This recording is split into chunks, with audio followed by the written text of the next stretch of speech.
Şimdi arkadaşlar bugün sizinle özellikle çocuklarımız için antibiyotik kullanmamak adına büyüklerden öğrenmiş olduğumuz karışımı paylaşıyorum.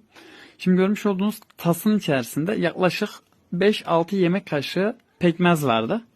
Kara üzüm olabilir, beyaz üzüm olabilir fark etmez. Onun üzerine hakiki zeytinyağı yaklaşık 5-6 tatlı kaşığı koyuyoruz. Onun üzerine de son olaraktan bir çay kaşığı kadar karabiber koyuyoruz. Daha sonrasında bu şekilde kıvam geliyor. Karıştıraraktan çocuklarınıza gönül rahatlığıyla içirin. Antibiyotik vermeyin. Yazık günahtır. Kesinlikle 4 günde etkisini göreceksiniz.